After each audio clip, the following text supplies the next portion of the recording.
relics of my mother's god. They are lost. You lie, child.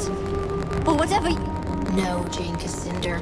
What remained of your mother's gods has been destroyed. You told me that this forest grew from a seed of the first creation. That cannot be. My mother searched for thousands. The power in this forest might have been you, not the twisted half-life that you gave them, Jane Cassinder. But you called upon that power to destroy. You twisted the power of creation to your own ends. We have a decision to make. Not yet. The other Archons did not lie. You dust. So the creator gods. Whatever. That may be. Yes. All the Archons that were called back to life were corrupt. Their fires... Unless you were born before the sickness truly took root. Just as perhaps the creator gods knew they were doomed. And they wanted you... We'll never know for sure. And Jane? Remember what she did. I expect no mercy from the Legion. No. You won't die today. I promised Rosalind that I'd spare your life. Little Queen Mouse. I owe my life to that... Am I to be your prisoner, then? Paraded through the streets in a gilded cage. Atone for all the suffering you've caused. You are not the Legion I remember. Very well. I will use what influence I have to help you heal this country. By those words, Jane, It's over then. for now, you deserve a rest. Not all of Jane's followers will accept her defeat. No, they will not. And the Legion has old enemies. But you've shown yourself to be fair. Time to leave, I think. Odo and Martin must be... We part ways then. I will be watching.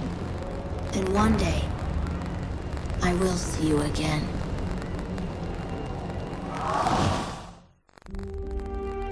You bid farewell to the Radiant Youth, and he sent you back to our chapter house in Stonebridge, where I awaited your return. In the weeks that followed, news spread of Jane Cassinder's defeat. Her army scattered, giving us time to rest and regroup. Martin Guiscard returned safely from the Spire, along with Meister Wolf and the Automaton army. Only a few weeks later, elections were held in Stonebridge. Meister Wolf, who had been so public in his support of the Legion, almost won the office of mayor. But he was defeated in the end. Many people had wanted the dapper old gent to hang. They resented the fact that the Legion had spared his life, and they blamed poor Wolf. After the humiliating events in the Foundry, Meister Kessel was forced to resign as Guildmaster of Ironmongers.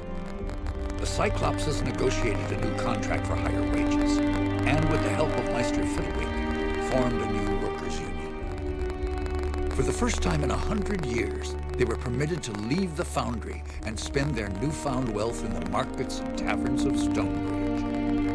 Cyclopses are becoming an increasingly common sight in Stonebridge, and many believe that they will eventually take their place as equal citizens of the town. Archambault du Payen, formerly known as the Dapper Old Gent, proved a valuable addition to the Legion. His knowledge of Legion magic allowed us to retake control of the sentinels that had long guarded our chapter houses and estates. But the Gent couldn't leave our chapter house without drawing an angry mob. His confinement started to drive him mad. So he returned to his beloved causeways, beneath an endless sky, and he dwells there still. The following winter was a harsh one in the Rukenwald, just as Lazar Basili feared. Without any trade from the south, the people of Raven's Rill went hungry, and many died. Among them were the widow Ludmilla, and Lazar's friend and scribe Grigori. When spring came, the dead were mourned, and Lazar's people did their best to carry on. In his last letter to me, Lazar added one other piece of news. Gunderic Manor has a new mistress, a witch called Leona. The manor has become a gathering place for scores of Lescanzi witches, many of whom are apparently quite beautiful. Lazar reports that the young men of Raven's Rill have also begun frequenting the manor, much to the irritation of their mothers and wives. Since the local men will not hear any talk of banishing the witches, it appears that Leona and her people have found a new home, which was perhaps what she intended from the start. Queen Rosalind abandoned Glitterdalf, embarking on a tour of all the cities and towns in the West, meeting as many of her subjects as she could. The Queen showed all the energy of youth, and I think she fully expects to reunite the country in a matter of months, not years.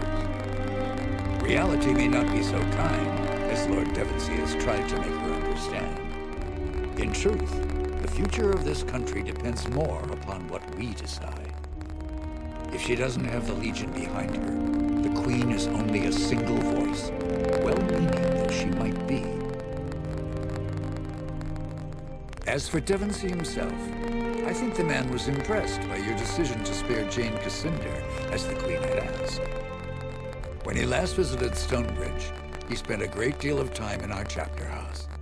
I believe he might actually be willing to rejoin our ranks, if we choose to accept him. Rajani and her sisters returned to Stonebridge, quietly and carefully disguised. Jane Cassinder's defeat affected them deeply, though not in the way I expected.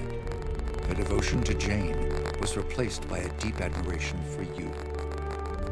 I think they see in you the leader they should have followed all along, and they have lately expressed a desire to join our ranks.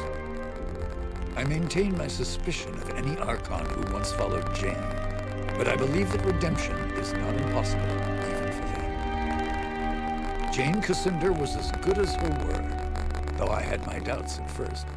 She returned to the cities and towns of the East and urged the people to end their war with the Legion and the Crown. Jane's repentance was heartfelt, and many were swayed by her words.